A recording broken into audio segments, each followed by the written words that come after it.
अपनी मंगल देशना से हम सभी को आलोकित करने की कृपा करें।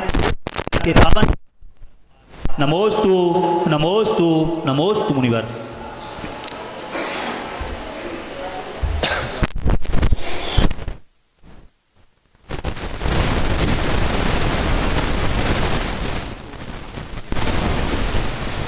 ओम नमः सिद्धेभ्यः, ओम नमः सिद्धेभ्यः। अहिंसा परमो धर्म की जय। परम पूज्य आचार्य भगवान गुरुदेव विद्यासागर जी मुनि महाराज की जय। परम पूज्य आचार्य श्री समय सागर जी महाराज की जय।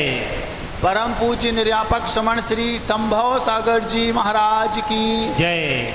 परम पूज्य निस्सीम सागर जी, संस्कार सागर जी, ओंकार सागर जी महाराज की जय। परम पूज्य मुनि श्री श्रवण सागर जी महाराज की, समस्त मुनि संघ की जय।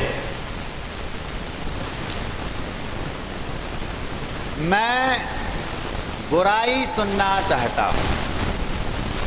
महाराज, बुराई करना और बुराई सुनना ये तो बुरी बात है, और आप किसी की बुराई सुनेंगे तो ये तो आपकी दृष्टि से तो और ज़्यादा बुरी बात है, क्योंकि किसी की बुराई करना और किसी की बुराई सुनना दोनों गलत है। ये बात अलग है कि आप लोग इस काम में माहिर हैं। महाराज, मंदिर आते हैं, मंदिर में दो रसों का पान एक साथ करते हैं। पहले भक्ति रस का करते हैं और बीच में जैसे ही थोड़ा सा समय मिला तो निंदा रस का पान करते हैं। आम का रस होता है, जो सेक जिसको आप लोग बनाते हैं आम का, उसका जो टेस्ट होता है उससे भी कई गुना ज़्यादा मीठा निंदा रस का टेस्ट होता है महाराज। और आप हम आपको क्या बताएं महाराज। महाराष्ट्र में एक हापुस आम आता है, बताते हैं, बहुत वैल्यूएबल होता है, कीमती होता है, और उसका रस भी बहुत टेस्टी होता है। उससे भी ज़्यादा मीठा लगता है तो निंदा रस का। तो महाराज, लेकिन आप बुराई सुनना चाहते हैं, ये थोड़ा सा समझ में नहीं आया। दूसरे की बुराई करना ये बुरा है, और दूसरे की बुराई सुनना ये भी बुरा है। अगर बुराई सुनने वाले बुराई सुनना बंद कर दें तो बुराई करने वाला बुराई करेगा किसकी, किससे करेगा। आचार्य श्री बोलते थे, जिसकी बुराई की जा रही है वो गलत हो भी सकता है और नहीं भी हो सकता, लेकिन जो बुराई कर रहा है वो तो डेफिनेटली गलत ही है। सीता उस समय सत्य थी, सही थी, लेकिन लोगों को भ्रम था और लोगों ने उसको गलत माना, खूब निंदा की। उससे क्या हुआ? उसका तो कोई फर्क पड़ने वाला नहीं था, लेकिन जिन जिन लोगों ने निंदा की अपना अहित कर लिया, और जिनने सुनी उनने भी अपना अहित कर लिया। तो निंदा करना भी बुरा है, मतलब दूसरे की बुराई करना भी बुरा है, और दूसरे की बुराई सुनना भी बुरा है। हाँ, अपनी प्रशंसा करना भी बुरा है और अपनी प्रशंसा सुनना भी बुरा है। अगर गुरुदेव के पास कोई जाकर उनसे उनकी प्रशंसा करता था तो वे या तो सुनते नहीं थे, और सुन लिया तो उसको जैसे अनसुना कर देते थे, अथवा एक तीसरा और ये करते थे, हाँ आप कहे तो ठीक रहे हो, लेकिन हमारा कुछ नहीं है, वो गुरु आचार्य गुरुदेव ज्ञान सागर सब कुछ। जैसे भी आप उनकी प्रशंसा, गुरु जी आपने 50 साल हो गए जैसे उनको इतना ऊपर उठाया, ये किया वो किया, सब हाँ वो सब गुरु कृपा है, सब आचार्य ज्ञान सागर जी का है, ऐसा वो बोल देते थे। तो बुराई करना बुरा, बुराई सुनना बुरा दूसरे की, और अपनी प्रशंसा सुनना बुरा और अपनी प्रशंसा करना तो और भी बुरा। समझदार लोग कभी भी अपनी स्वयं अपने मुख से अपनी प्रशंसा नहीं करते। 2 दिन पहले एक सज्जन आए थे, हमारे कक्ष में आए, उन्होंने श्रीफल चढ़ाया, 2 मिनट बात की, 2 मिनट में ही हम उनका जितना स्तर था वो समझ गए। क्यों? क्योंकि वो अपने मुख से अपनी खूब ज़बरदस्त प्रशंसा, हम समझ गए कि इनका क्या स्तर है, 2 मिनट में भी समझ में आ जाता है। तो ये चारों बातें बुराई करना दूसरे की, बुराई सुनना दूसरे की, अपनी प्रशंसा करना और अपनी प्रशंसा सुनना, ये चारों बातें गलत हैं। और महाराज जी आपने तो शुरुआत की कि मैं बुराई सुनना चाहता हूँ, मैं बुराई सुनना चाहता हूँ किसकी? अगर आप जानना चाहते हैं तो आपको इसके लिए थोड़ा सा इंतजार करना पड़ेगा। हमने एक फिल्म देखी थी, उसका नाम था रब ने बना दी जोड़ी। आज से लगभग 15-17 वर्ष पहले देखी होगी जहाँ तक हमें याद है। उसमें एक छोरा और छोरी होते हैं, वे दोनों के दोनों, उनका विवाह होने वाला होता है, तो प्री वेडिंग वेडिंग ये सब हो जाता है, बरमाला आदि आदि आदि। और जब भावर की बात आती है तो उस समय जो उसके पिता होते हैं वो थोड़े से किसी बात पर उखड़ जाते हैं। अब मुझे बहुत अच्छे से स्मरण तो नहीं है, लेकिन इतना याद है कि संभवतः वो दहेज को लेकर के कुछ, जब भावर का समय आता ना उस समय वो उखड़ जाते हैं। तो वो कहते हैं बेटा से चलो तो वो बेटा होता है पिताजी के हिसाब से चलने वाला, ज़्यादा आया क्या कार्य होगा, संस्कार कुछ ज़्यादा ही होगा। तो वो उठ गया, उसके जो छोरी के पिता होते हैं वे उसके छोरे के पिता के सिर पर अपनी पगड़ी रख देते हैं, या हमारी इज्जत का सवाल है कि वो आगे आगे, लेकिन वो नहीं मानते और वो बारात बेरंग में लौट जाती, बेरंग समझते हो, लौट गई। अब उस जो वधू पक्ष में जो रिलेटिव्स आते हैं और उनमें से कोई छोरा होता है, वो छोरा कहता है कि यदि आपको बुरा ना लगे और अगर आप अच्छा मुझे समझते हो तो मैं इनसे विवाह करने के लिए तैयार उस समय। तो आनंद फानन में उसी समय विवाह होना था किसी और से और विवाह हो जाता है किसी और से। ऐसा वहाँ आप लोग देख सकते हैं, मुझे जहाँ तक स्मरण है ऐसा हुआ था। घर में खीर बनाई थी किसी के लिए और खा के कोई दाने दाने पर लिखा है, खाने वाले का नहीं, आचार्य जी बोलते थे दाने दाने पर लिखा है देने वाले का नाम। ग्लास आहार में आप लोग कुछ दे रहे चम्मच से, 15 मिनट से खड़ा है वो देने के लिए, पीछे से कोई आया भैया हमसे दिया और निकल गया। आप आधे घंटे से खड़े थे और वो 1 सेकंड में निकल गया। ऐसा भी होता है, बुद्धि का उपक्रम रहता है, पुण्य का तो सारा खेल है ही। अब वो विवाह करने के बाद अपनी नई नवेली दुल्हन को अपने घर ले जाता है। जब वो घर ले जाता है तो धीरे धीरे धीरे धीरे 2-4 दिन बीतते हैं। अब वो उसकी जो पत्नी होती है वो तो होती है उस फिल्म की एक्ट्रेस, और वो जो पति होता है जो वो हीरो रहता है उसका नाम क्या था हमें तो नहीं पता। अपनी फिल्म होती तो पता, अपन को पहले से पता। अपनी फिल्म के हर हीरो का नाम क्या? जगन्नाथ। तो अपनी फिल्म नहीं थी, वो तो किसी और की थी। अब वो इस टाइप का था उसका नेचर, बिल्कुल शांत साधु प्रवृत्ति का।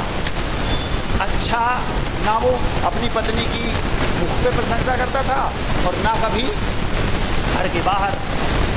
घर में अगर आप कुछ ऐसे लोग अगर आपके घर में हों, ना तो वे मुँह पे प्रशंसा करें और ना आपकी कहीं बाहर प्रशंसा करें और बुराई भी ना करें, तो वो ना बुराई करता था ना प्रशंसा करता था। उसकी पत्नी ने पूछा शाम को क्या बनाऊँ?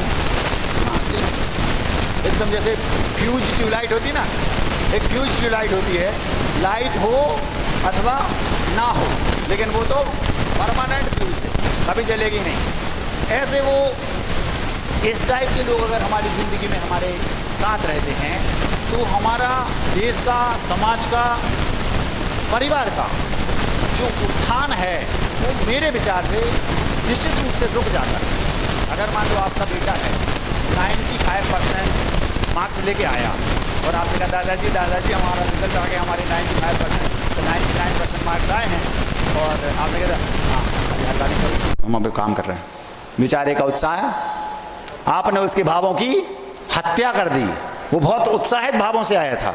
ऐसे कभी कभी मंदिरों में होता है, कोई बेटा पहली बार आया मंदिर पूजन करने और वो बड़े उत्साह के साथ आया, धोती दुपट्टा पहन के आया, द्रव्य भी हाथ में लिए है और पैर धोकर अंदर गया। जैसे अंदर गया, अब छूना मत, दूर रहो, तुम पीछे करो पूजा। बेचारे का उत्साह है। अब कल उससे कहो बेटा जाओ पूजा करने जाओ, हम नहीं जाते, वो दादाजी चिड़चिड़ाते गुस्सा करते हैं। जबकि आपका कर्तव्य क्या था? प्रोत्साहित करना।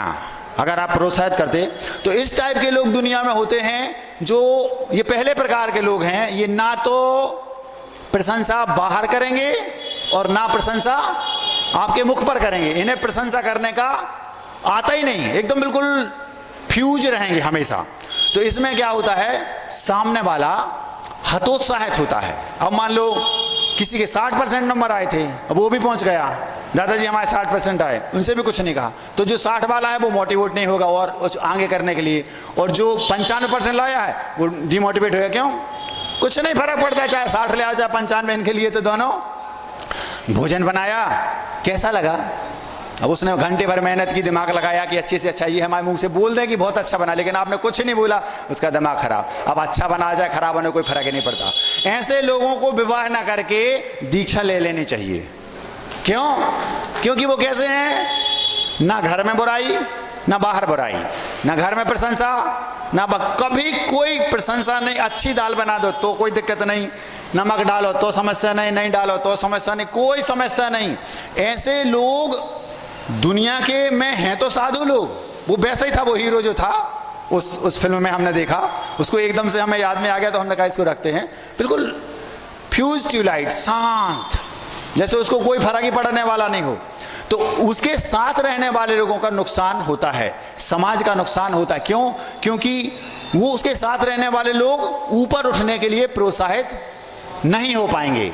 अब समाज में है, मान लो आपके अध्यक्ष ऐसे ही हो जाए तो क्या होगा? मंदिर का काम क्या होगा? जो हो रहा होने दो, ठीक है, हम इसमें ही संतुष्ट हैं। तो ये लोग हैं तो बहुत अच्छे, लेकिन हमारे लिए ये लोग अच्छे, समाज के लिए ये लोग अच्छे, इनको साधु बन के और अपना आत्म कल्याण करना चाहिए, ये ऐसा मेरा मानना है। ये पहले प्रकार के लोग हो गए, ना वो मुख पर प्रशंसा करेंगे और ना बाहर। हम भूमिका बना रहे, कहना कुछ और चाहते हैं।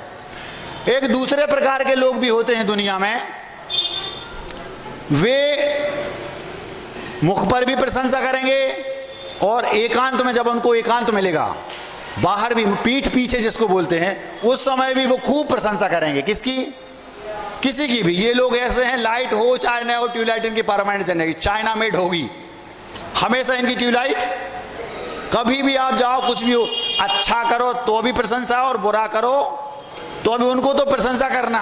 इन्हें, ये लोग हमेशा उत्साहित रहते हैं, 24 घंटे इन्हें बुराई देखने की आदत ही नहीं है। इनका वो फंडा है, प्रिय वाक् प्रदानेन सर्वे तुष्यन्ति जंतुवा तस्मात् तदेव वक्तव्यम, बचने का दरिद्रता।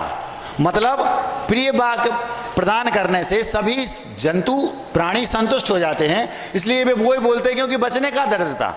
ये लोग वो होते हैं, वो कहते हैं भैया पैसा की अमीरी नहीं है, लेकिन अपने पास वचनों की अमीरी है। इनकी ऐसी सोच होती है। तो जहां भी जाएंगे, अच्छा हो रहा है तो भी प्रशंसा करेंगे। 60% नंबर लाए, हाँ बेटा बहुत अच्छा, देखो 60% लेके आई है, और 95 लेके आया, उसको भी कहेंगे बहुत अच्छा बहुत अच्छा। तो इसमें गड़बड़ क्या होती है, ये लोग भी बहुत अच्छे हैं, इन्हें कभी बुराई किसी की दिखती नहीं, और दिखती है तो वो उसको देखते नहीं। लेकिन इनसे भी देश का, समाज का और परिवार का नुकसान है। क्यों? इसमें ये नुकसान है, जब वो 24 घंटे आप अच्छा करो तो प्रशंसा करेंगे, बुरा भी करो तो भी, कमी उनको दिखती ही नहीं, और दिखती है तो वो उसको बोलते नहीं। तो इससे उनका तो फायदा है, लेकिन हमारा इससे नुकसान है। कृष्ण के बारे में, नारायण कृष्ण के बारे में एक कथानक आता है। वे अपने मित्रों के साथ क्रीड़ा कर रहे थे, मतलब किसी उद्यान में जाके गिल्ली डंडा खेल रहे होंगे। गिल्ली डंडा मतलब जो उनका उस समय का खेल होगा। आजकल तो क्रिकेट, आज अगर कृष्ण होते तो वो क्रिकेट खेलते, उस समय क्रिकेट था ही नहीं। तो जो भी खेल खेल रहे हों, उस समय वो कहीं से निकले तो एक स्वान, जिसको क्या बोलते, डॉगी, वो वहां पर डेड पड़ा था। डेड समझते हो? हाँ, आजकल तो माँ को मम्मी और पापा को डेड मतलब भी डेड, और मम्मी मतलब भी डेड। जीवित को मनोज जी नाम से कोई फर्क थोड़ी पड़ता है। एक किसी बिटिया से हमने बोला, बेटा डेड बोलते हैं तो डेड का मतलब तो मरा हुआ होता है, और मम्मी मतलब वही डेड, तो मम्मी और डेड दोनों का मतलब मरा हुआ होता है। तो बोलती महाराज जी नाम से क्या होता? अगर नाम से कुछ नहीं होता तो तुम आप अपना नाम, अपने बेटे का नाम रावण रख दो। महाराज जी नाम से तो कुछ होता नहीं। रखते कभी किसी ने अपना नाम रावण रखा? नहीं। महाराज जी नाम से कुछ नहीं होता, हमारी ये बिटिया है, इसका नाम संस्कार कर दो, तो ठीक है इसका नाम फिर गंगूबाई रख लो। रखोगे? नहीं।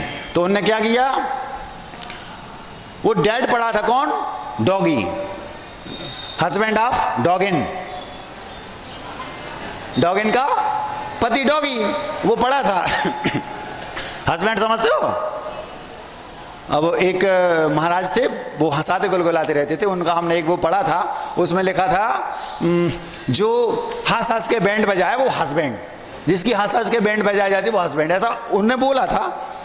वो पढ़ा था, उसको चील कौवे नोच रहे थे, किससे, अपने मुख से। अब कितना छत विक्षत वो श्वान का शरीर होगा और कितना बीभत्स वो रूप होगा जब उसको चील कौवे नोच रहे हों, फिर भी वो निकले तो उनकी जो दांत की पंक्ति थी वो बहुत सुंदर लग रही थी। तो क्या बोलते हैं जो नारायण कृष्ण थे अपने सखाओं से, देखो इसकी दंत पंक्ति कितनी सुंदर है, मतलब। तो वो उनके सखा बोलते हैं, मुझे ये बताओ तुम्हें इतनी चीजें गंदगी है, इसमें से केवल वो ही दिख रही है।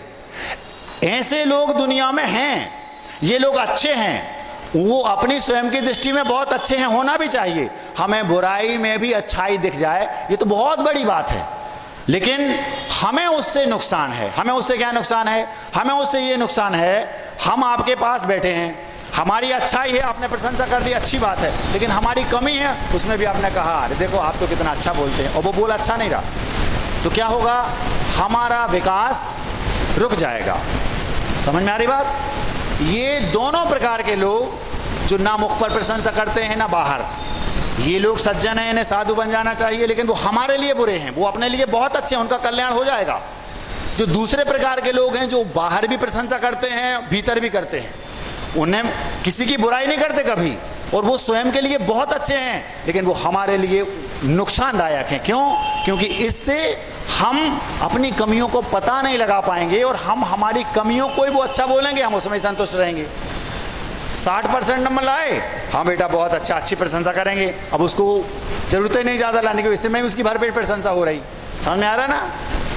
इस टाइप के लोग, चाहे वो फ्यूज ट्यूबलाइट वाले हों जिनकी कभी जलनी नहीं, और चाहे वो परमानेंट जलने वाली चाइना वाली ट्यूबलाइट हो, उसमें लाइटिंग का कोई रोल ना हो, बिजली की जरूरत नहीं, ये दोनों प्रकार के लोग हमारे लिए नुकसानदायक हैं। वे दोनों अपने लिए बहुत अच्छे हैं, और दुनिया में ऐसे लोग हों तो कोई बुराई नहीं। इन दोनों प्रकार के लोगों को दीक्षा ले लेना चाहिए, उनका कल्याण हो जाएगा, फिर उनके बाद दुनिया का उनसे हो जाएगा। हम इनकी बात भी आज के इस वक्तव्य में नहीं कर रहे हैं।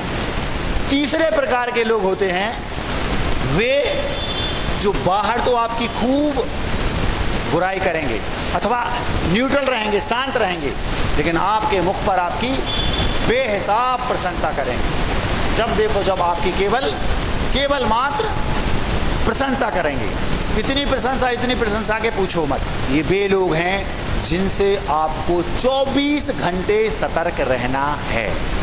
क्यों?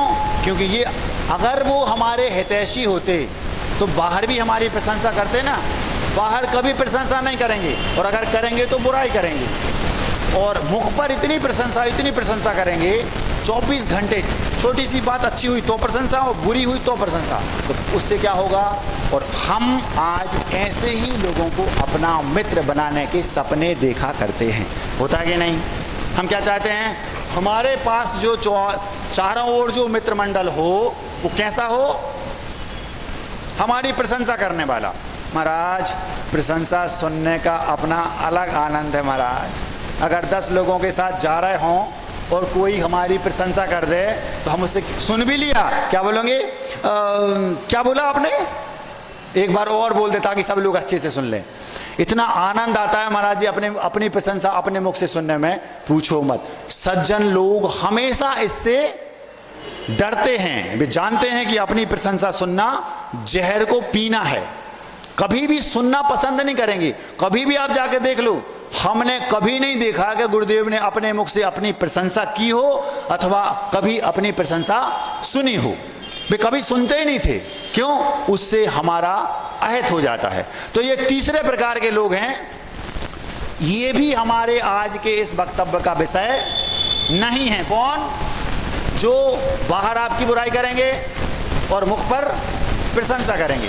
एक सन्यासी थे, उन सन्यासी के पास एक छड़ी थी उस छड़ी में हीरे भरे थे। सन्यासी कौन से? साधु होंगे।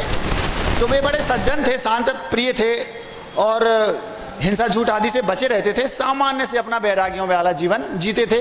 मंदिर के बाहर कोई एक चबूतरा था, वहाँ पर वो अपना सामान्य से जीवन का गुजारा करते थे, वहीं सोते थे और बड़े भद्र थे। एक छोरे को पता चल गया कि 24 घंटे ये अपनी छड़ी को एक पल भी, छड़ी मतलब लकड़ी डंडी, एक पल के लिए भी अपने से दूर नहीं करते। उसने ताड़ लिया कि दाल में कुछ ना कुछ काला तो है। अब जब कोई व्यक्ति किसी चीज़ के पीछे पड़ जाए तो धीरे धीरे धीरे धीरे समझ में आ जाता है कि कुछ ना कुछ तो है। तो उसको समझ में आ गया, उसको पता चल गया कि इसमें हीरे हैं। कैसे पता लगा लिया? वो जिसको पता लगाना होता है वो पता लगा लेता है, आप टेंशन नहीं लो। अब उस व्यक्ति ने उन महात्मा की जाकर के प्रशंसा करना शुरू कर दी। इतनी सेवा, इतनी सेवा, इतनी सेवा की। एक बार, 2 बार, 3 बार, 4 बार तो पैर दबाता था दिन में।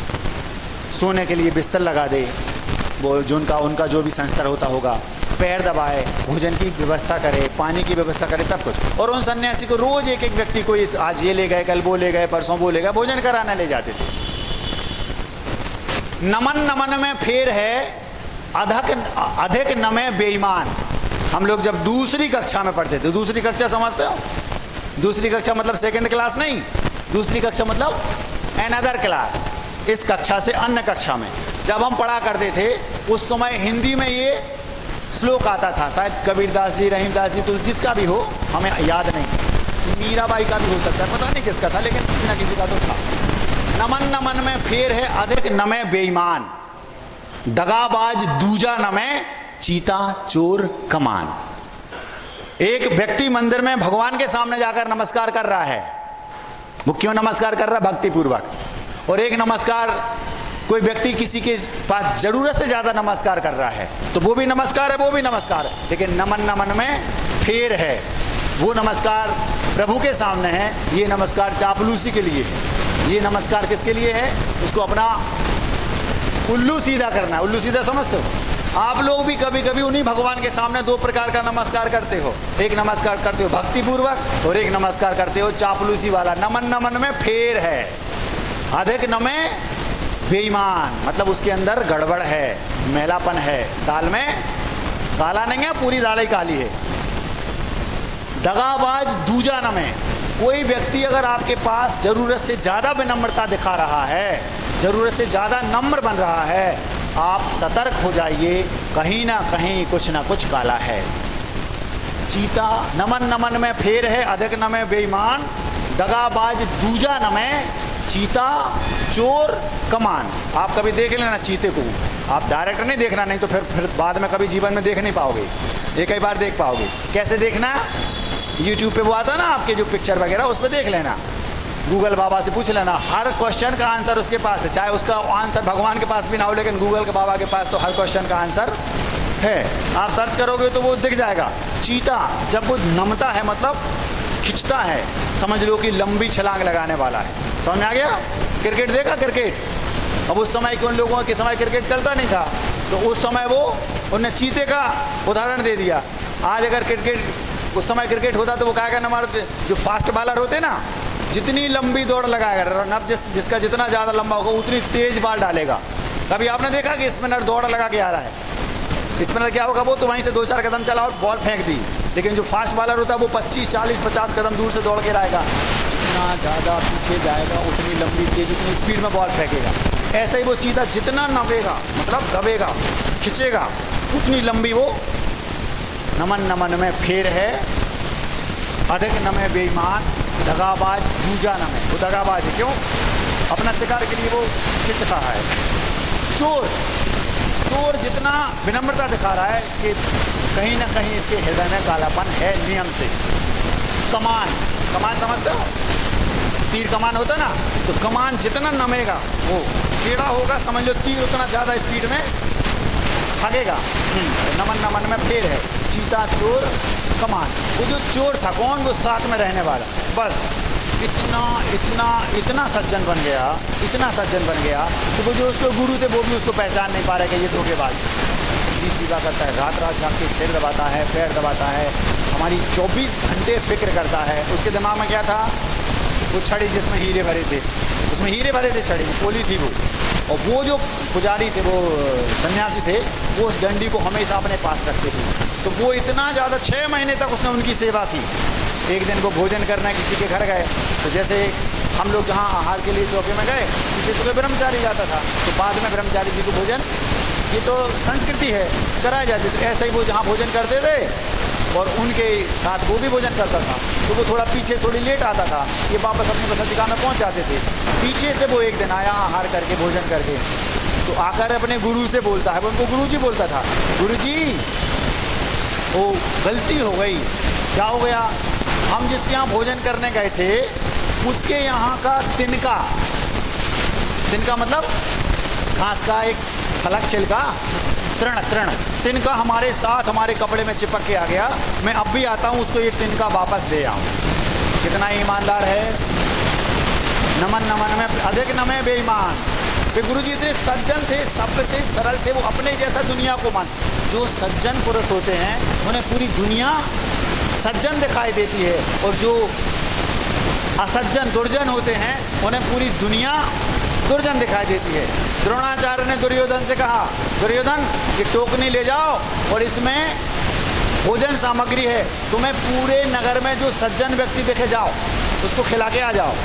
दुर्योधन गए, सुबह से शाम तक एक एक व्यक्ति को ढूंढा, परीक्षा की और लौट के वापस टोकनी लेके आ गए। गुरुजी इस नगर में एक भी सज्जन व्यक्ति, उसके पास गए तो वो चोरी करता है, उसके पास गए तो वो झूठ बोलता है, बनिया के पास गए तो वो कम तोलता है, उसकी सेठानी के पास गए तो वो गालियाँ अपशब्दों का प्रयोग करती है। ये वो किसी ना किसी में उसको कोई ना कोई कमी दिखी। जो दुर्जन होगा उसको हर व्यक्ति में दुर्जनता दिखेगी। गुरु जी कहते ठीक है, हो गई परीक्षा।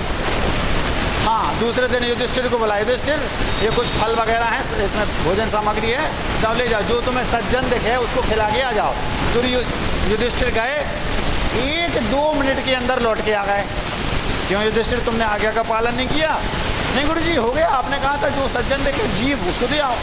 तो क्या किया? तो दुर्योधन सामने खड़े थे, कुछ नहीं, वो बाहर उसको डॉगी है तो डॉगी नहीं समझते, रोज समझाते हैं फिर भी नहीं समझते डॉगी। डॉग इनका पति,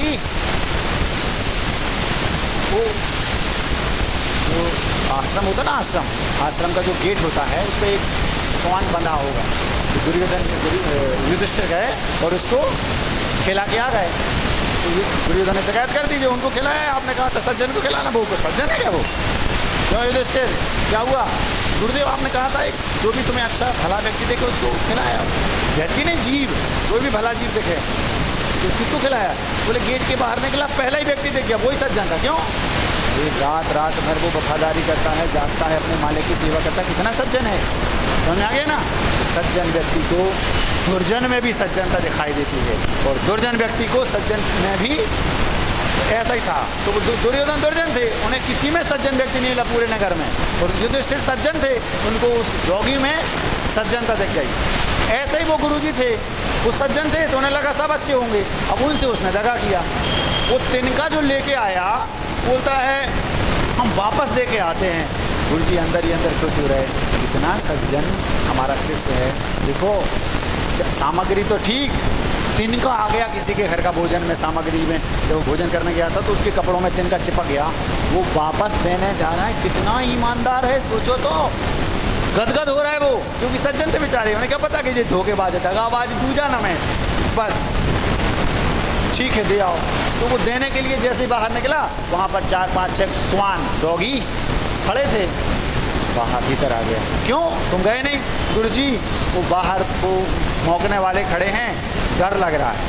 अच्छा, तो गुरुजी ने सोचा कितना सज्जन है, लो ये लाठी छड़ी ले जाओ और डरना नहीं, आराम से चले जाओ और मारना नहीं, बस वो डराने के लिए उनको।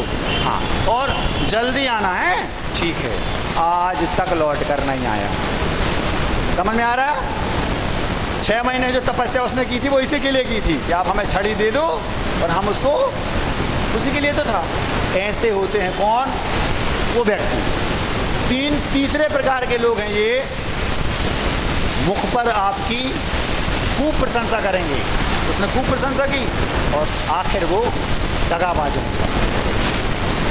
पीठ पीछे कभी भी आपकी प्रशंसा नहीं कर रहा है, मुख पर प्रशंसा कर रहा है। जिसकी आप चाह रखते हो, आप चाहते हो हमारे जीवन में ऐसे ही व्यक्ति हमारे मित्र हैं, ऐसे ही व्यक्ति हमारे रिलेटिव्स हों, ऐसे व्यक्ति हमारे आजू बाजू में घूमें। कौन? जो हमारी प्रशंसा करें। प्रशंसा करते हैं तो महाराज फूल जाते हैं, बहुत आनंद आता है, क्या बताएं आप। लेकिन ये व्यक्ति आपका अहित करने वाले हैं, जैसा उस गुरु के साथ उसने किया। आपका इससे अहित होता है। बे तो माया तेरे क्यों न मायाचारी कर रहे तो तिरंज उनको बनना है, उनकी तो बेजान है, लेकिन वो आपका अहित करेंगे। 3 प्रकार के व्यक्ति हमने आपके सामने रख दिए। पहले कौन? फ्यूज ट्यूबलाइट, ना वो मुख पर प्रशंसा करेंगे और ना पीठ पीछे। ये सज्जन हैं, लेकिन हमारे लिए इनसे नुकसान है। दूसरे प्रकार के वे जो मुख पर भी प्रशंसा करेंगे, पीठ पीछे भी करेंगे, ये भी सज्जन हैं, लेकिन इनसे भी हमारा अहित ही होने वाला है। अहित नहीं होगा तो हित तो नहीं होगा। हमारा उत्थान इनसे नहीं हो सकता, हमारा विकास इनसे नहीं हो सकता।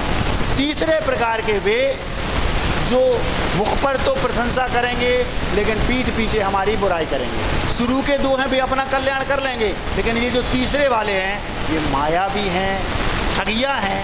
इनका खुद का तो अहित होना है, लेकिन हमारा भी ये अहित कर देंगे। लेकिन दुख इस बात का है, आप लोग 24 घंटे ऐसे ही मित्रों के साथ रहते हैं, ऐसे ही मित्रों को अपना, ऐसे ही साथियों को अपना मित्र बनाने के सपने देखते हैं। 24 घंटे आप यही चाहते हैं कि हमारे आजू बाजू में हमारी प्रशंसा करने वाले लोग बने रहें, जबकि आपका इससे बेहिसाब नुकसान होने वाला है। बहुत आगे भी इस बात को ले जाया जा सकता है, लेकिन घड़ी फिर तेज चलने लगी। इन तीनों प्रकार के लोगों की बात हम आज के अपने इस वक्तव्य में नहीं कर रहे हैं। तो महाराज जी अभी पिक्चर शुरू नहीं हुई, अब हो रही। चौथे प्रकार के जो लोग हैं, जो आपके पीठ पीछे तो आपकी भूरी भूरी प्रशंसा करेंगे, लेकिन आपके मुख पर वे कभी आपकी प्रशंसा नहीं करेंगे। कुछ भी हो जाए आपकी प्रशंसा नहीं करेंगे। ये आपके हितैषी हैं। कोई व्यक्ति आपके मुख पर आपकी बुराई कर रहा है और आपके पीठ पीछे आपकी प्रशंसा कर रहा है, इसका मतलब क्या? अगर वो हमारा अहिति अहितिश होता, अगर वो हमारे अहित करने वाला होता, तो वो हमारी मुख पर भी बुराई करता। अगर उसको हमसे जलन होती, अगर उससे हमको ईर्ष्या होती, तो वो मुख पर बुराई करता, पीठ पीछे भी वो बुराई करता। लेकिन वो पीठ पीछे आपकी प्रशंसा कर रहा है। आपको ऐसे लोगों को पहचान करके उन्हें उनके चरण पूजना चाहिए। ऐसे लोगों की तलाश आपको होना चाहिए। अपने मित्रों में ऐसे लोगों को छांटो, अपने मित्रों में ऐसे लोगों को विशेष स्थान दो, अपने परिजनों में उन लोगों को शामिल करो। अपने परिजनों को ये शिक्षा दो, आपको ऐसा बनना। जो आपके भाई, मित्र, सखा प्रशंसा ना करके बुराई कर रहे हैं, आप उनसे रुष्ट हो जाते हैं। आपको ये नहीं पता चला कि वो आपकी बाहर प्रशंसा करते। क्यों? ये आपके हितैषी हैं। हम जब दूसरी कक्षा में पढ़ते थे, उस समय एक यही हिंदी में था, निंदक नीरे राखिए आंगन कुटी छबाए, बिन पानी बिन साबुनई निर्मल करे सुभाए। ऐसा ये होता था। हम आपके सामने जो बात रखने वाले हैं, हो सकता है सुनकर आपको आश्चर्य हो। आजू बाजू में एक दूसरे को संभाल के रखना। हम जो बोल रहे हैं, हो सकता है आपके नीचे की ज़मीन भी खसक जाए। थोड़ा कस के पकड़ के बैठियो, और कमज़ोर हृदय वाले इस बात को ना सुने जो हम बोल रहे हैं। बीनावाड़ा की बात है, आचार्य गुरुदेव 2015 की बात है। आचार्य श्री सुबह सुबह भक्ति के बाद लगभग 1 किलोमीटर दूर हम लोग मॉर्निंग वॉक के लिए जाते थे। हमारी मॉर्निंग वॉक में और आपकी मॉर्निंग वॉक में बहुत अंतर है। आपकी मॉर्निंग वॉक में आपको कर्म का बंद होता है, और हमारी मॉर्निंग वॉक में कर्म का छूटती है। क्यों? ईरिया समिति का पालन करने हम लोग जाते हैं। समझ में आ रहा? सुबह सुबह जाते ना, गूढ़े दूर जाते हैं जंगल, तो 1-1.5 किलोमीटर जाएंगे। तो चूंकि हम अपनी समितियों का पालन करने जा रहे हैं, तो समिति आपने 9वें अध्याय में पढ़ा होगा, गुप्ती समिति परिचर्या चारित्र वाला सूत्र संवर के निर्जरा के कारण है। तो हम तो अपने कर्मों की निर्जरा कर रहे हैं, वहाँ मॉर्निंग वॉक पे जा रहे हैं, और जितने लोग महाराज जी के साथ मॉर्निंग वॉक पे जा रहे हैं वे भी पुण्य कमा रहे हैं, और जो मित्रों के साथ मॉर्निंग वॉक पे जा रहे हैं वे कर्म का बंद कर रहे हैं। क्यों? उनका उद्देश्य क्या? शरीर को स्वस्थ रखना, और इनका उद्देश्य क्या है? महाराज जी के भैयावृत्ति करना। तो महाराज जी अपना उद्धार कर रहे हैं और जितने साथ में ले जा रहे हैं उन सबका कर रहे हैं। दुकानें ही ऐसी का करें। इस दुकान की जो ज्वेलरी शॉप होती है ना, ज्वेलरी शॉप, सोने चांदी डायमंड की दुकान, उसकी जो नाली होती ना, उसमें भी लोग, उसकी नाली में भी फायदा होता है। समझ में आ रही? कभी जाके देख लेना, जिस कॉलोनी में चांदी सोने का व्यापार होता हो उस कॉलोनी की नालियां लोग साफ करते हैं। हमने अपनी आंखों से देखा है। चाहो तो सागर में वर्धमान कॉलोनी में जाकर देख लेना, वहाँ घर घर में चांदी का व्यापार होता है, यहाँ भी होता होगा।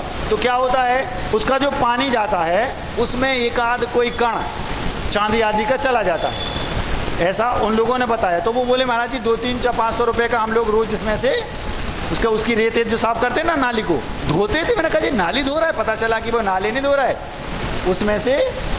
तो जो बड़े लोगों की दुकान होती है उनकी नाली भी फायदेमंद होती है। तो ये बड़े लोग हैं कौन? जो सुबह सुबह मॉर्निंग वॉक पे जा रहे हैं, उनके साथ जाने वाले को भी फायदा। समझ गए? तो बड़े लोगों का साथ मतलब कौन से बड़े? पैसा के बड़े नहीं, पुण्य के बड़े। ऐसे लोगों का साथ आप लोगों को निभाना ही चाहिए। अब अगर आप अकेले स्वयं जाएंगे कहाँ? मॉर्निंग वॉक अपने मित्रों के साथ, तो क्या होगा? मित्रों के साथ जाएंगे तो आप मॉर्निंग वॉक पे जा रहे हैं, आपको उद्देश्य क्या है? शरीर को स्वस्थ रखना। वहाँ आपके कर्मों की निजरा होने वाली नहीं है। लेकिन यहाँ आपका उद्देश्य क्या है? महाराज जी के साथ जाएंगे तो महाराज जी का समितियों का पालन कराएंगे, महाराज जी की समितियों का पालन कराएंगे, हम उनके साथ जाएंगे तो सेवा होगी, और जब सेवा होगी तो अपने आप पुण्य संचय होगा। कौन सा नगर है ये? गोटे गांव। गोटे गांव में एक नहीं दो नहीं, आज कम से कम 50 लोग थे। अगर कोई तीसरा व्यक्ति वीडियो कैमरा पर देख ले तो महाराज जी का दिवाली के पहले ही बिहार हो गया। होता कि नहीं? होता कि नहीं? ऐसा हो सकता है, होता है। तीसरे प्रकार के जो लोग थे, ये जो हमने आपके सामने रखा, ये 3 हो गए।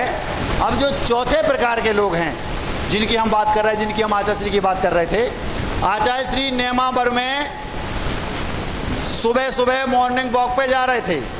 हम पूज्य संभव सागर जी और 2-3-4 महाराज उनके साथ में थे। ध्यान से सुनिए। उस समय आचार्य श्री ने उसी दिन, जिस दिन उनको हथकरघा का ओपनिंग करनी थी, मतलब उस दिन हथकरघा का प्रारंभ करना था, एक सज्जन आचार्य श्री के साथ साथ चल रहे थे। 5-6 महाराज थे, हम हमेशा आचार्य श्री के साथ ही रहते थे।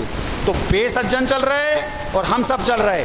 उनकी आचार्य श्री की नज़रों में इतनी वैल्यू थी कि जब वे साथ होते थे आचार्य श्री महाराजों से बात नहीं करते थे, उनसे बात करते थे। बात करते करते का 1 किलोमीटर था लगभग, चलते चलते चलते कम से कम लगभग हम लोग आधा रास्ता पार कर लिए। इतने में आचार्य श्री ने उनसे कहा, वो हम आज बहुत अच्छा दिन है, कई दिनों से मन में भाव था, हम आज हथकरघा की शुरुआत कर रहे हैं। हथकरघा बहुत अच्छा रहेगा, लोगों को इससे स्वस्थ भी रहेंगे, एकाग्रता भी बढ़ेगी, इससे श्रम भी उनका होगा और अलग से व्यायाम नहीं करना पड़ेगा, और सबसे बड़ी बात स्वरोजगार है, स्वाश्रितपना है। ऐसे ऐसे 10-20 बातें बोली। वो व्यक्ति मुंह पे आचार्य श्री से क्या बोलता है, बोला तुरंत, 1 सेकंड भी नहीं रुका, तुरंत बोला, आचार्य श्री 2-5 साल में आप तो चले जाओगे, हथकरघा कौन संभाले? बाप रे! मैंने कहा इस सदी के महानतम दिगंबर आचार्य गुरुदेव विद्यासागर जी महाराज से मुंह पर इतनी बड़ी बात सामने बोल रहा है। आप होते तो क्या करते? जो मित्र आपसे ऐसा बोले, आप क्या करते? उसको मित्रता छोड़ देते, उसकी बुराई करते, उसको ये पागल है वो, ऐसा अब हो गया। हम लोग कुछ बोलते, आचार्य जी कुछ नहीं बोले और उससे हंसते गुलगुलाते अच्छे से बात करते हुए चलते गए, और रास्ते में लौट के फिर उससे बात की। उसके बाद 1 घंटे तक फिर बात की। हमने कहा ये क्या है? आचार्य जी बोले, ये तो देखो उस व्यक्ति की कितनी सामर्थ्य है। वो व्यक्ति मुख पर कह रहा है आचार्य ऐसा भी हो सकता है, वो गलत नहीं कह रहा, लेकिन उसको हम बताएंगे कि इसके पीछे क्या कारण है। तो आचार्य ने उसको फिर बाद में जब 1 घंटे समय दिया, उसको ये बताया, नहीं, हमने जैसे दीक्षाएं दे दी, जैसे उन्होंने हमें दीक्षा दे दी, तो दीक्षा दे दी तो कहा अब आचार्य नहीं है तो क्या होगा, हमने उनको शिक्षित कर दिया है, अब वे अपने पैरों पर खड़े हो गए। ऐसे ही हथकरघा वालों को हम आज शुरू कर रहे, हम वृद्ध होगा ये ठीक है, 2-5 साल में वो हथकरघा अपने पैरों पर खड़ा हो जाएगा, फिर उसके बाद हमारे बाद भी लंबे समय तक वो चलता रहेगा। ऐसा आचार्य ने उसको समझाया। ये समझाना अलग बात, मुख्य मुद्दा क्या है, वो आचार्य श्री के मुंह पे उनके 5-5 बेटों के सामने इतना बोलने की हिम्मत रखता है। आचार्य श्री बोले, हमने बाद में महाराज जी से बोले, महाराज जी बोले वो ऐसा ही है, जब भी बोलता है आचार्य श्री से ऐसा ही बोलता है, और आचार्य श्री कुछ भी करते हैं उसको पहले बुलाते हैं, वो आएगा उसको अलग से समझ दे। क्यों? वे ये चाहते हैं, आचार्य श्री प्रशंसक को अपने पास नहीं रखते, आचार्य श्री अपने निंदक को अपने पास। क्यों? इस निंदक के कारण मैं इसमें जो गलतियां करने वाला था वो नहीं करूंगा, और मैं स्वतंत्र भी नहीं रहूं। क्यों? डर रहेगा, वो फिर बोल देगा, वो आके बोलेगा, तो सोचते हैं वो क्या बोल सकता है। उनके कारण हमारे जीवन का विकास होता है, उनके कारण हमारे जीवन का उत्थान होता है, वो हमारे हितैषी हैं। इसीलिए उसने लिखा क्या, निंदक नीरे राखिए आंगन कुटी छबाए। आप लोग क्या करते हैं, निंदक दूरे राखिए, गांव के बाहर जाए, घर में भी नहीं गांव में भी नहीं रहना, जबकि आपको ये चीज़ समझनी है। हम क्या करते हैं, जो हमारा हितैषी है लेकिन मुंह पे बुराई कर रहा है, मुंह पे बुराई कर रहा है मतलब वो हमारा है, द्वेषी तो नहीं है। इतनी हिम्मत रखने वाला कितनी बड़ी बात है, सोचो तो, और किससे। लेकिन आचार्य जी इतने हाई लेवल के उनका हृदय था, इतने उच्च विचारक थे कि आप सोच भी नहीं सकते। हम पांचों के पांचों आग बबूला हो गए, क्या बोल आचार्य जी ने एक इशारा किया, सब चुप। हम लोग तो बिल्कुल भगाने वाले थे, क्या कर रहे तुम, समझते नहीं थे ये बात, जैसे आप लोग नहीं समझते ना, उस समय हम भी नहीं समझते थे। अब हम तो समझने लगे, आप समझो नहीं समझो आपकी, आप जानो। तुरंत हम लोग पांचों एकदम एक्टिव, क्या हो रहा है, तो आचार्य जी हम लोग को इशारा किए चुप, और फिर उससे हंसते बात करते गए हंसते हंसते वो चलते गए। आगे बात की, 1 घंटे तक और बात की। उसके बाद हमने 50 बार आचार्य से उसको अकेले में बात करते देखा। जो बातें आचार्य हम लोगों से नहीं करते थे, वो बातें आचार्य उससे करते थे। क्यों? वो जानते थे जिस व्यक्ति को हमारे मुंह पर हमारी कमी दिखाने की सामर्थ्य है, वो व्यक्ति हमारा बुरा नहीं है। वो जानते थे कि ये व्यक्ति बाहर जाता है तो दुनिया में हमारी प्रशंसा करता है, लेकिन केवल मुख पर बोलता है। इन लोगों को तो साथ में रखो, इन लोगों को तो हो सके तो सैलरी बेस पे रख लो, इनको पैसा दो, केवल इस बात के कि तुम हमें कमी बताओ। आप लोगों से हमारा खुला ऑफर है, अगर आपको हमारी कोई बात अच्छी लगती है तो 9 नंबर खोली में फटकना तक नहीं, और अगर कोई बुरा लगती है, बुराई है, कोई कमी दिखती है, तो आप 9 नंबर खोली में आपका स्वागत है। आप आइए, आपको वहां पर स्वागत किया। आप स्वागत के लिए हमारे लौंग इलायची तो है नहीं, आशीर्वाद के अलावा आपको, लेकिन दिल से हृदय से आशीर्वाद देंगे दोनों हाथ से। क्यों? आप हमें हमारी कमी बताएंगे, जरूरी नहीं कि आप हमें जो कमी बता रहे हो हम में वो कमी हो, लेकिन हो सकता है हमारी दृष्टि उस ओर जा नहीं रहे हो, आपने बता दिया, और तो जैसे ही आपने बताया हम उस पर सोचेंगे। हो सकता है आप गलत हो तो हम कहते हैं हाँ कोई बात नहीं, छोड़ो उसको, भूल जाएंगे, लेकिन आपने बता दिया और हमने उसको उस पर सोचा, अरे यार बात तो सही है। हम जब घर में पूजन करने जाते थे रोज मंदिर, कोई कमी नहीं थी, संपन्नता थी, वैल्यू थी, सब कुछ था। हमें आज वो बात याद आई, हम पूजन करने जाते थे, लगभग 1.5-2 बरस से धोती दुपट्टा था। वो धोती दुपट्टा सफ़ेद था, मोटा था थोड़ा, इनर वगैरह पहनते नहीं थे, तो वो ठंडी में वो दुपट्टा था, धोती अलग थी। अब वो कब उसका कलर इतना डार्क होता चला गया, कभी दिमाग में ये बात नहीं आई कि ये, मन में क्या था, ये तो पूजा के कपड़े हैं और शुद्ध वो ही रखते थे। तो वो सुबह गए, ऊपर नहाया, पहने और धोती, तो 1-2 घंटे पूजा करके आए। हमारे एक मित्र थे, वो हमसे कहते हैं आज हम तुम्हें एक धोती दुपट्टा दिला देंगे। हमने कहा क्यों? बोले तुम कितना वो धोती दुपट्टा जो पहनते वो कैसा हो गया, पुराना हो गया, उसको हटाओ। कभी दिमाग में ये बात, जैसे ही उसको उस दृष्टि से देखा, छूने का मन नहीं किया फिर। तो कभी कभी ऐसा होता है, हम गलत नहीं होते, हम अपनी जगह सही हैं, लेकिन अपनी जगह तो सही है, लेकिन दुनिया की नज़रों में वो गलती है, वो अच्छा ही नहीं है। जैसे ही मान लो किसी के पास कोई पुरानी गाड़ी है, उस जमाने में वो गाड़ी जब उसके पास आई थी, उस समय आजू बाजू के गांव के लोग उसको देखने आते, भैया उन सेठ जी के पास गाड़ी है। अब वो गाड़ी उस समय तो बहुत अच्छी थी, लेकिन अब उसके बाद उसकी बड़ी बड़ी नई कई गाड़ियां आ गई। अगर वो सेठ जी आज भी उस गाड़ी से जाएं तो लोग कहेंगे देखो कितना कंजूस है, करोड़ों की संपत्ति है, वो ही गाड़ी पहन रहा। अब उनके दिमाग में क्या है, यार अपनी गाड़ी है, सब लाखों लोग देखने आते थे, उस समय की बात अलग थी। तो जमाना तो हमारी कमी नहीं है ना, हमें उससे कोई वो है कि नहीं हमें उससे राग उस धोती से वो ही पहनना, दिमाग में वो बात नहीं आई। तो अगर हम ऐसे निंदकों को अपना मित्र बनाएंगे तो बेनिंदक हमें हमारी कमी बताएंगे। अगर हम में कमी है तो हम उस कमी को सुधार लेंगे, और अगर नहीं है, उसको कमी लग रही है, तो उस बात को वहीं का वहीं रफा दफा कर देंगे। कुंडलपुर के बड़े बाबा का मंदिर बन रहा था, नीरज जी हैं, पंडित नीरज जी सतना वाले। आचार्य श्री ने मन में, आज जो मंदिर बन रहा है वो आचार्य श्री के दिमाग में आज से 25-30 साल पहले बन चुका था, आकार ले लिया था। अब आचार्य श्री ने विद्वानों के सामने बात रखी, तो नीरज जी थे सतना वाले, वो आचार्य श्री से बोले, आचार्य श्री ये गलत है। जैसे हमें पता चला, अभी पता चला हमें मुश्किल से साल 6 महीने पहले, कि उन्होंने उसका विरोध किया था। हमने कहा आचार्य श्री अपने पास ऐसे ही ऐसे लोगों को रखते थे, 10-12 ऐसे नाम हमारी अंगुलियों पर हैं, मुख पर हैं, वे अपने पास केवल उन्हीं को रखते थे। 3-4 नाम है, चूंकि वे ब्रह्मचारी हैं, और नीरज जी का नाम इसलिए ले लें क्योंकि वो अब है नहीं, और जो 2-3 लोग हैं उनका नाम इसलिए नहीं लूँगा क्योंकि वो सामान्य श्रावक हैं। वे आचार्य श्री के हितैषी थे, मुख पर उनकी प्रशंसा कभी नहीं की उनने, कभी भी नहीं की, लेकिन वे हमेशा पीठ पीछे उनकी प्रशंसा करते थे, और मुख पर उनको ठेठ मुंह पर बोलते थे।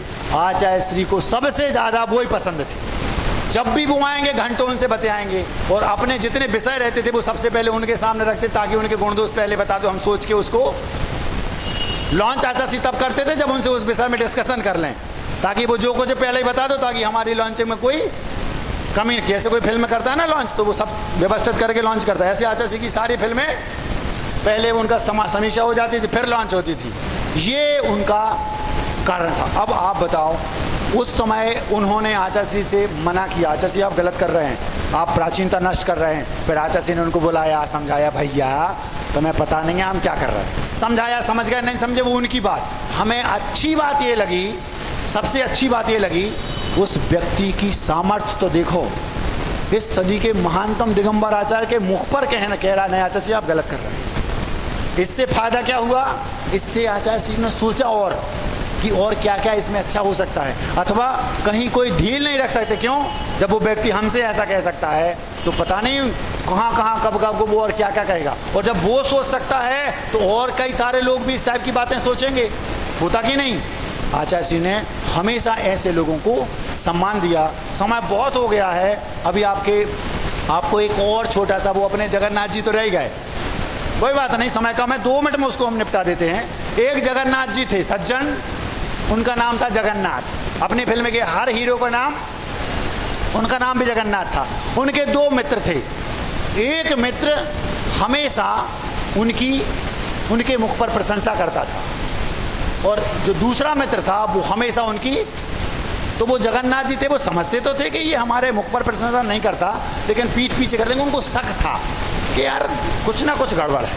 और वो जो दूसरा मित्र था वो मुख पर प्रशंसा करता था, वो उनको समझते थे कि ये तो शुद्ध चापलूस है, ये प्रशंसा करता। आपस में उन दोनों की नहीं पटती थी। क्यों नहीं पटती थी, कभी भी आप देखना, किसी की प्रशंसा सुनने के लिए बहुत बड़ा हृदय चाहिए।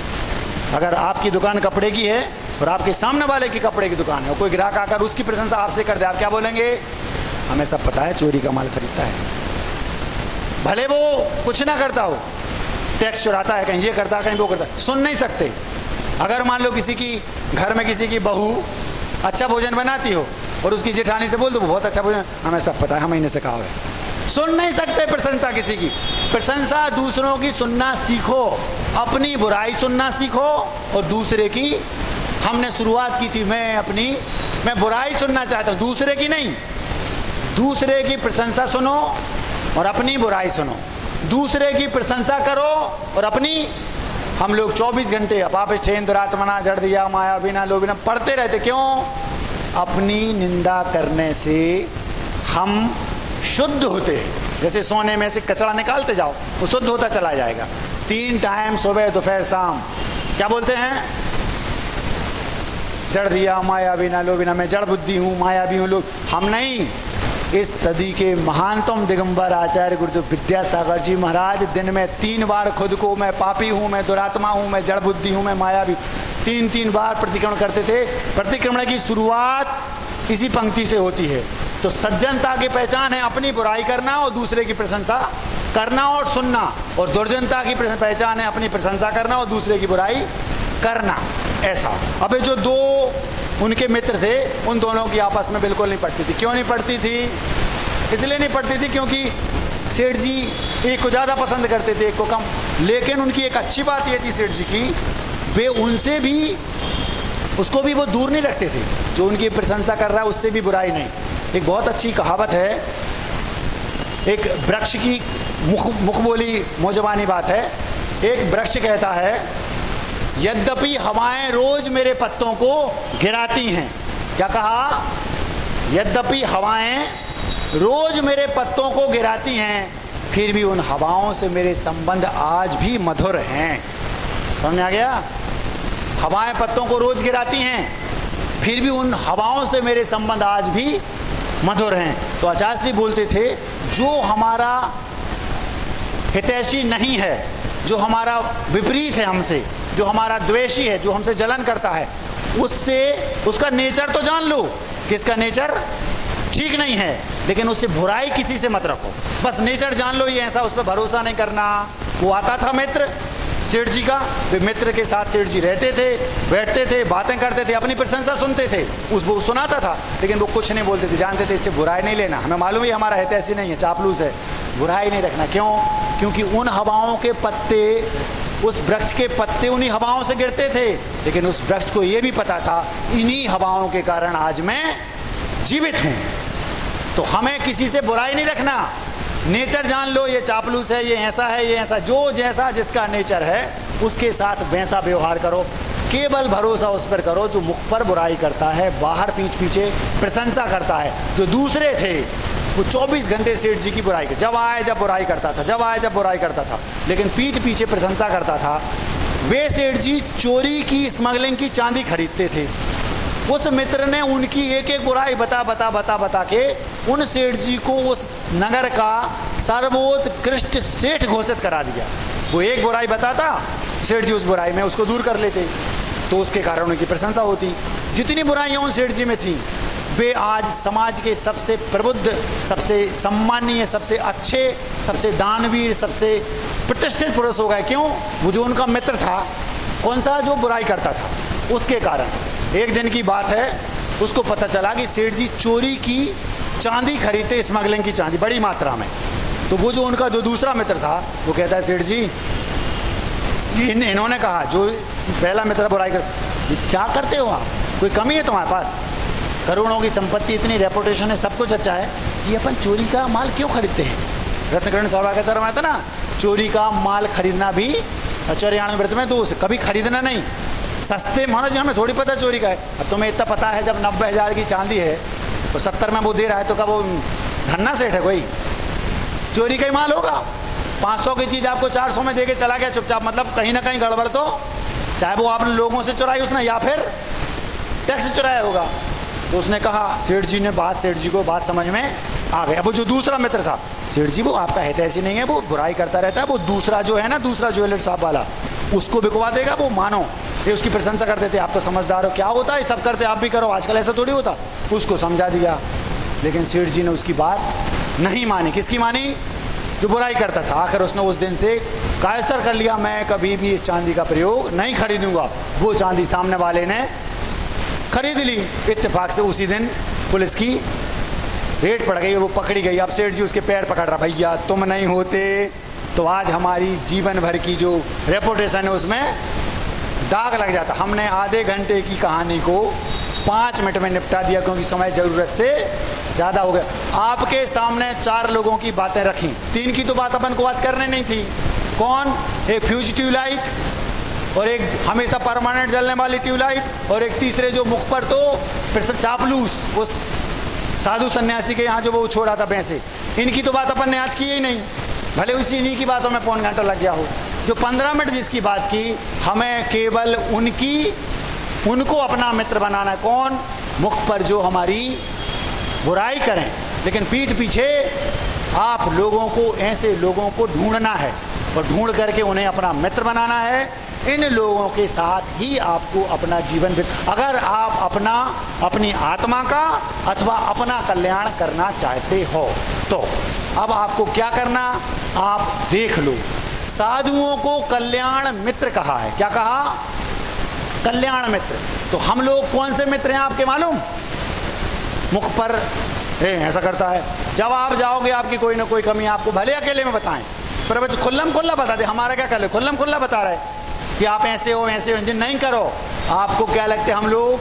नहीं, ये महाराज जी जब देखो जब पीछे पड़े रहते, और वो जो आपकी चापलूसी करके आपको काट रहे हैं, आप उनके साथ भोजन करते, उन्हें अपना मित्र मानते, वे आपके मित्र नहीं हैं। आपके मित्र तो वो हैं जो आपके हित की बात आपके मुख पर, आपके लिए वो भली आपको बुराई लग रही करें। कल्याण मित्र कहा साधु को। बातें बहुत हैं, लेकिन आपके पास समय नहीं है, अपने पास तो और नहीं है। अब मिठाई, सार क्या निकला?